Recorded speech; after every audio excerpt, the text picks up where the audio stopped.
Shalom everyone, we are continuing our limud of Sefer Yeshayahu, a very, very hard Sefer, and we are up to Perek Chaf Gimel.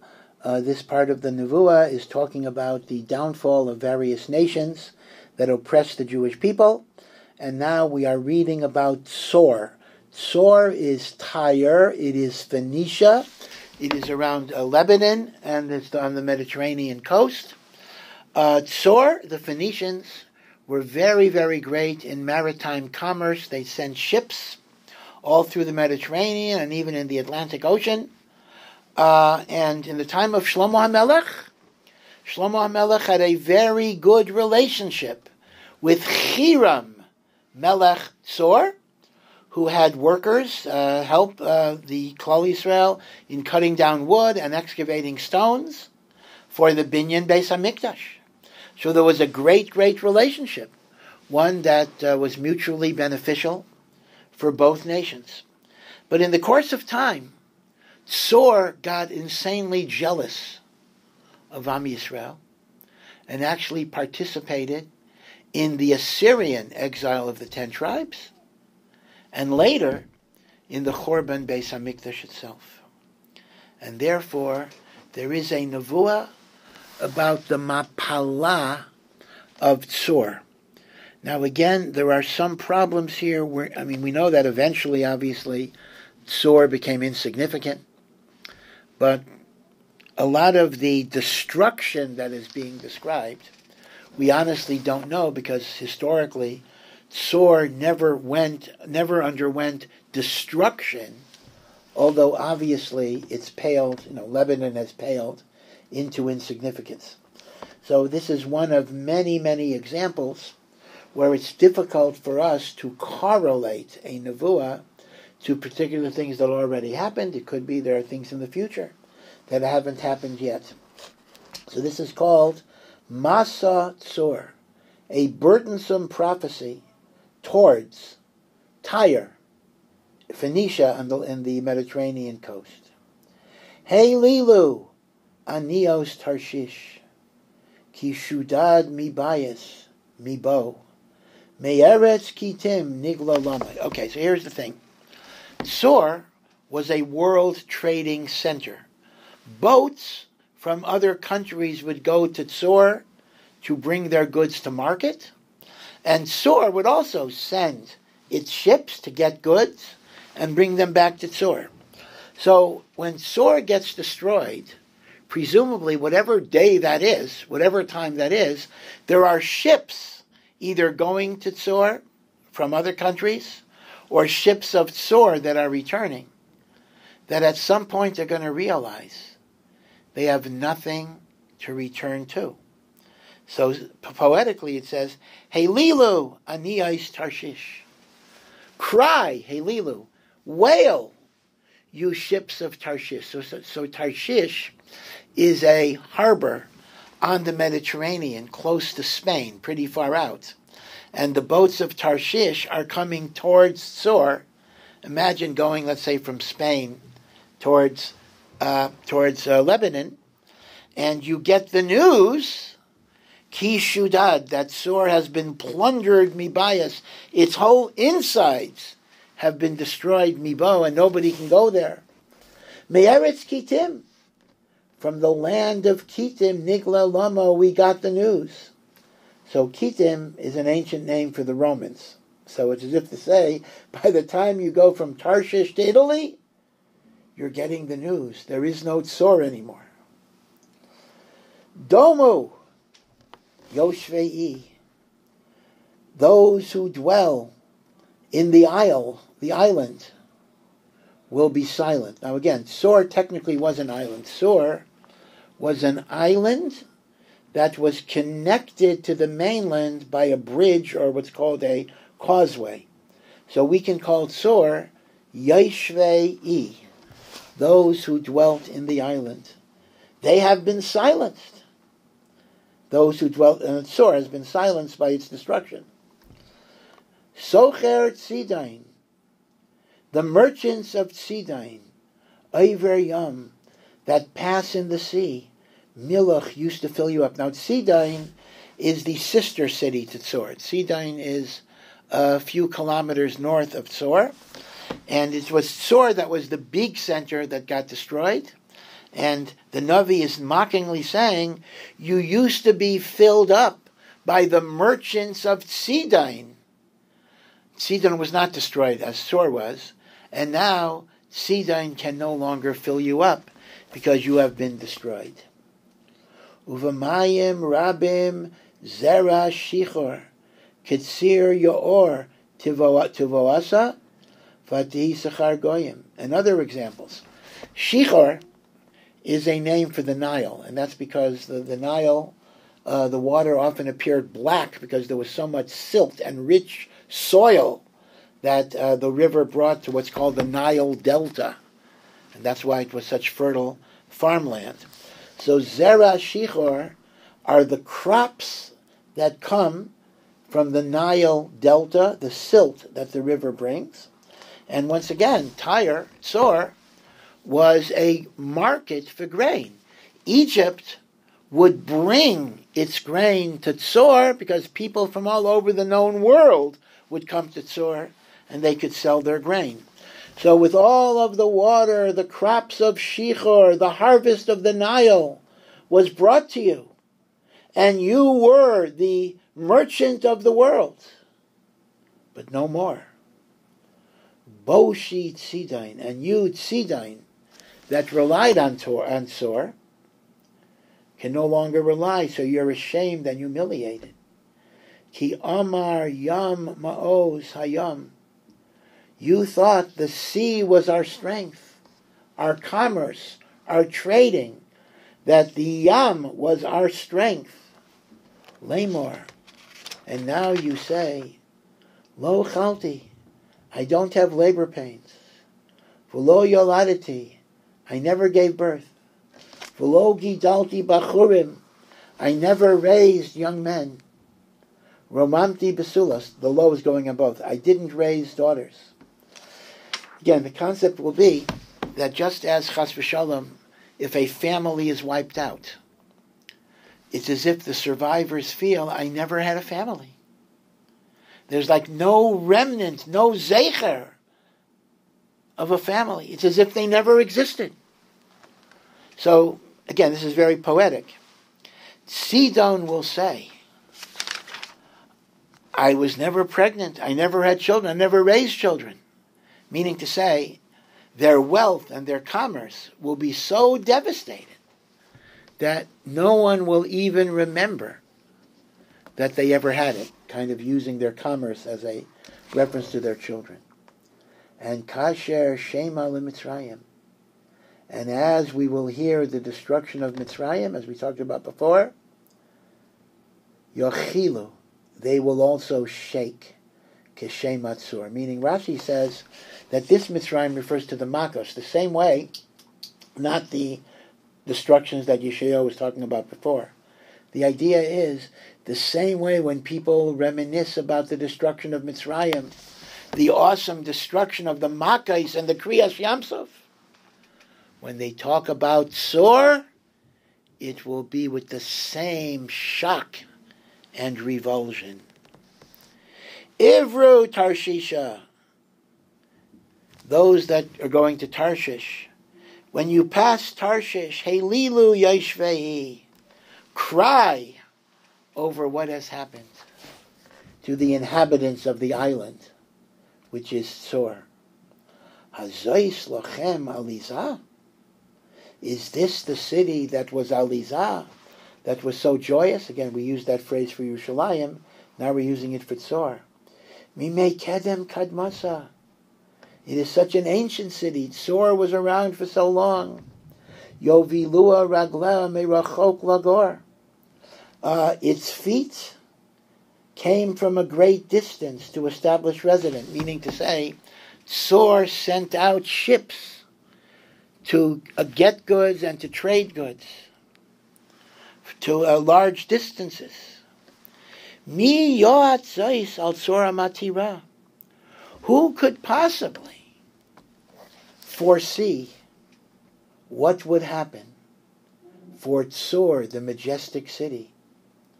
Asher socharea sarim, its merchants were like princes. They were the kings of commerce, the princes of business. Kinaneha, now the word Kanani in Tanakh, although Canaan is a nation, the 7 nations, it is often used for a merchant. The Canaanim were very sharp businessmen, and therefore a merchant is called a Kanani. You see this Neshes Chayil.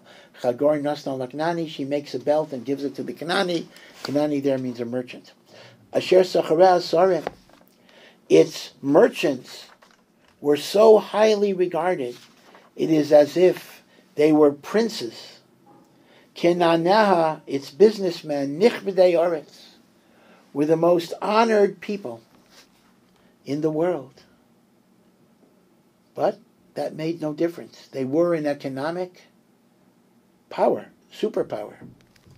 But Hashem Tzavakot Ya'atza, but it was God's counsel that they will collapse.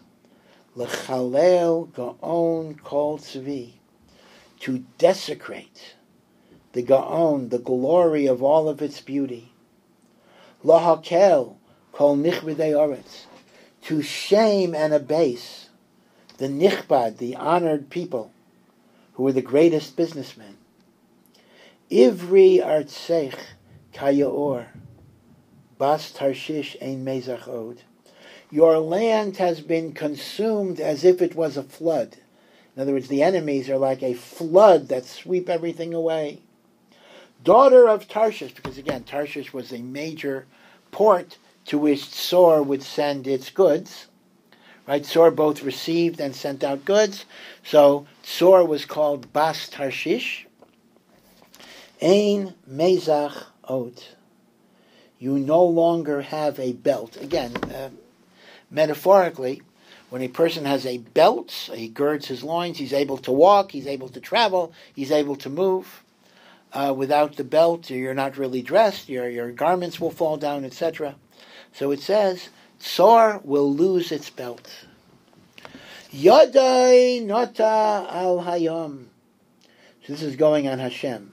Hashem stretched forth his hand over the sea. Now this is reminiscent of Kriyas Yamsuf, but here it means he destroyed the naval power of Tzor. Hirgiz mamlachot, he made nations angry against Tzor. Hashem tzivo el Canaan lashmid mozna, and God commanded even the nations of Canaan, of Eretz Yisrael, to turn against Tzor and destroy their strongest support. Vayomer, and Hashem said, Lo tosifi oid la'alais, you will no longer continue to rejoice. Hama'u shaka, you will be oppressed. Besulas bast sidain. So Hashem the Nevuah is going back and forth between Tzor, which was totally destroyed, and Sidain, which is its sister city, which was not physically destroyed, but its economy was destroyed, because without Tzor, Sidon could not function. Virginal daughter of Sidain, Kitim kumi avori, you will run away to Italy to seek refuge. And Gam Shom lo yanuach lach, and you will not find refuge even in the lands of Kitim. And now it's describing that really it'll be Nebuchadnezzar that will destroy Tzor, not Sancheriv and Ashur, but it will come from Nebuchadnezzar. Although, as I say, one problem with this Nevuah is we don't find in Tanakh that Nebuchadnezzar destroyed Tzor. He conquered it, but okay. Hein eretz kastim zeha'am lo haya. The nation that will destroy you, you great, powerful superpower, Tzor, will be the nation of the kastim. That's Bavel, Nebuchadnezzar. And this is a nation that didn't even exist. At this time, there actually is only a small country, Bavel. Ashur Yesada. It was Assyria that started you, and as Assyria fakert, Assyria built up Tzor. Although Tzor is not Ashur, but Ashur put a lot of resources in building up Tzor. Litziyim, right? It established you for shipping. Tziyim are boats. Hekimu b'chunav. It was Ashur that established your towers, and yet, Oyru Armanaiseha, but all of her palaces, meaning Assyria's palaces, Sama Mapela, will be placed as a ruin. Meaning, the people who built you up are going to be gone, and Bavel, that destroyed Ashur, is going to destroy you.